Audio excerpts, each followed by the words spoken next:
Hello again, it's Soupy. I changed my hair, and I'm going to be reading more woman hating. Chapter 2. Once upon a time, the moral of the story. Fuck that to death, the dead are holy, honor the sisters of your friends. Piece of ass, a piece of action, pieces. The loneliest of mornings, something moves about in the mirror, a slave's trick, survival. I remember thinking, our last time, if you killed me, I would die.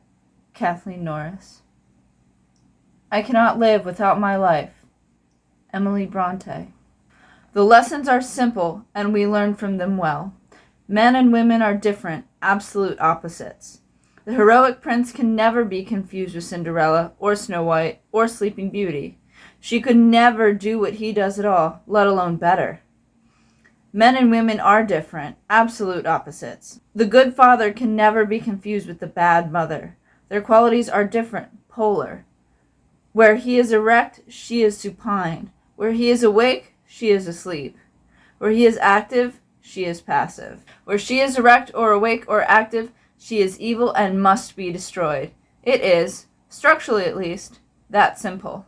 She is desirable in her beauty, passivity, and victimization. She is desirable because she is beautiful, passive, and victimized. Her other persona, the evil mother, is repulsive in her cruelty. She is repulsive and she must be destroyed.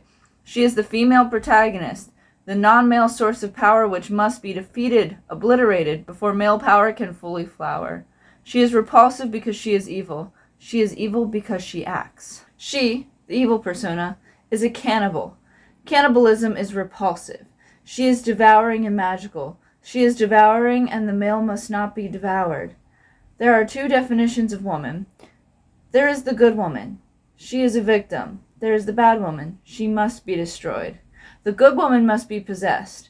The bad woman must be killed or punished. Both must be nullified. The bad woman must be punished, and if she is punished enough, she will become good. To be punished enough is to be destroyed. There is the good woman. She is the victim. The posture of victimization, the passivity of the victim demands abuse. Women strive for passivity because women want to be good.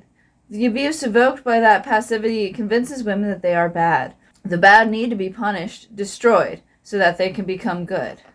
Even a woman who strives conscientiously for passivity sometimes does something. That she acts at all provokes abuse. The abuse provoked by that activity convinces her that she is bad. The bad need to be punished, destroyed, so that they can become good. The moral of the story should, one would think, preclude a happy ending. It does not. The moral of the story is the happy ending. It tells us that happiness for a woman is to be passive, victimized, destroyed, or asleep. It tells us that happiness is for the woman who is good, inert, passive, victimized, and that a good woman is a happy woman. It tells us that the happy ending is when we are ended, when we live without our lives or not at all. Part 2. The pornography. Among my brethren are many who dream with wet pleasure of the 800 pains and humiliations, but I am the other kind. I am a slave who dreams of escape after escape. I dream only of escaping, ascent, of 1,000 possible ways to make a hole in the wall, of melting the bars, escape, of burning the whole prison down if necessary. Julian Beck, from The Life of the Theater. Bookshop shelves are lined with pornography.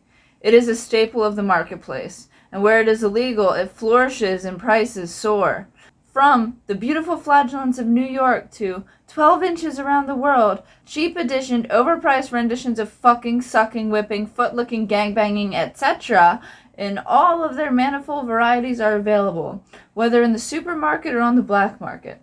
Most literary pornography is easily describable, repetitious to the point of inducing catatonia, ill-conceived, simple-minded, brutal, and very ugly. Why, then, do we spend our money on it? Why, then, is it erotically stimulating for masses of men and women? Literary pornography is the cultural scenario of male/female. It is the collective scenario of master/slave. It contains cultural truth. Men and women grow now out of the fairy tale landscape into the castles of erotic desire. Woman, her carnality adult and explicit, her role as a victim an adult explicit, her guilt adult and explicit, her punishment lived out on her flesh, her end annihilation, death, or complete submission. Pornography, like fairy tale, tells us who we are. It is the structure of male and female mind, the content of our shared erotic identity, the map of each inch and mile of our oppression and despair.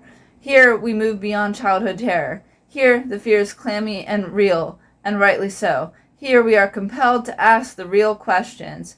Why are we defined in these ways, and how can we bear it?